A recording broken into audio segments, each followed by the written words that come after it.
then there's the Dostoevskian observation too, which is one not to be taken lightly, which is, what sort of shallow conception of people do you have that makes you think that if you gave people enough bread and cake, in the Dostoevskian terms, and nothing to do with except to busy themselves with the continuity of the species, that they would all of a sudden become peaceful and heavenly?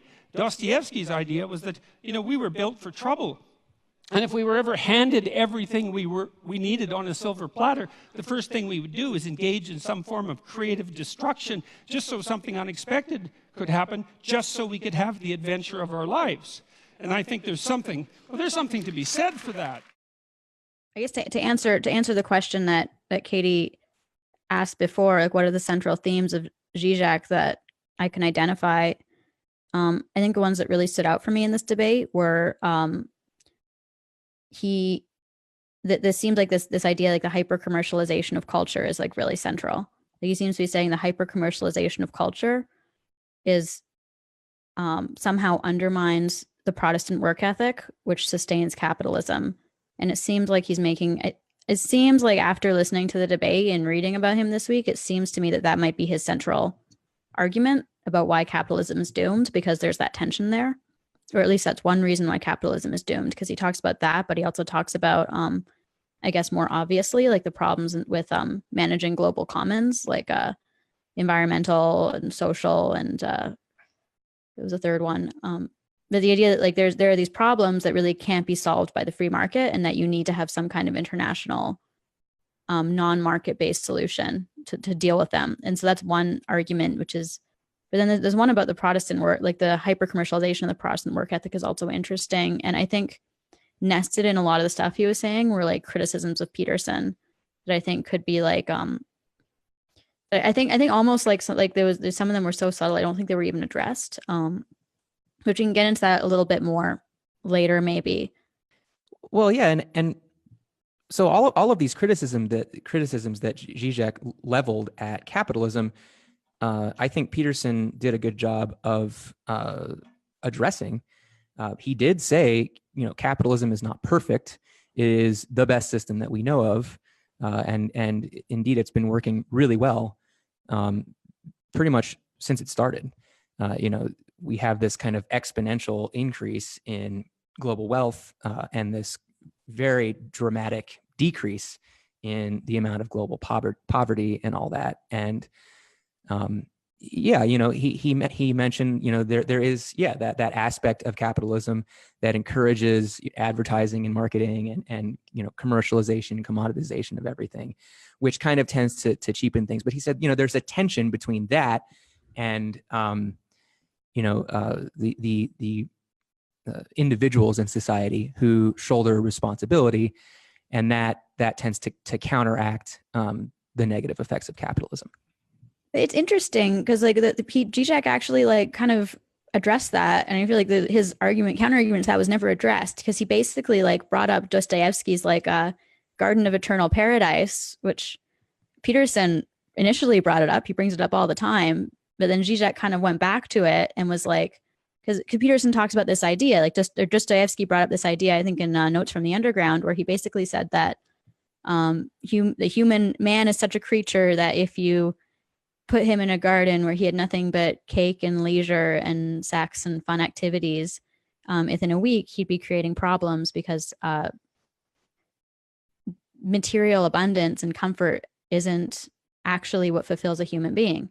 And Peterson brings that up all the time. And then Peterson, his defense of capitalism is a very material-based one, like poverty is going down, we're getting wealth, all this stuff. And then Zizek kind of brought that up again, and he was like, wait, well, capitalism kind of produces this situation of like the man, like Dostoevsky's man in the Garden of Paradise, and he even like compares it to like the situation in Czechoslovakia in the late Soviet era, where he was basically making the, I think, questionable claim, but making the claim that people were relatively happy there because things were good, but they weren't amazing. So you had meat most days, but you didn't have meat every day. And there was like a paradise that you could see, and it wasn't too far and it wasn't too close. So it seems like Zizek's almost saying the conditions of late capitalism or contemporary capitalism produce Dostoevsky's Gardens of Earthly Paradise, that even though there's a lot of wealth, there's not necessarily a lot of fulfillment. One thing I wanted to mention when we were talking about this Garden of Eternal Paradise situation, I have seen, like, say in Malaysia is kind of a new money country. Like, they just come into wealth probably in the last 20 years or so. There's the oil money and stuff, and there's so many malls in Kuala Lumpur. It's like there's nothing to do in Kuala Lumpur except go to the mall. And I think there's this sort of cycle of culture, like a growth cycle. So it's sort of like when a kid is young and he's 16 and he gets his first job and he has that like $200 paycheck, and it's like, make it rain, like I'm gonna buy all this stuff. You know, he doesn't know how to use wealth wisely. The only way he knows how to use wealth is just to spend it on whatever frivolity, right? So I think cultures are likely to develop in this way too. So eventually, you know, this kid grows up and he studies a bit about money. Like, he learns that hopefully that money isn't just a toy, that money is also a tool and can be used to build prosperity and create greater goals, or fulfill greater human drives, like that get closer to happiness. And so I expect that eventually cultures are going to start to learn that you can't just get happiness through mindless consumerism. You have to actually be intelligent with your money and use your money for things like buying yourself time to think about what you really want to do, or finding some way to contribute to society. And I do think there are seeds of that already, and there are probably fruits of that already.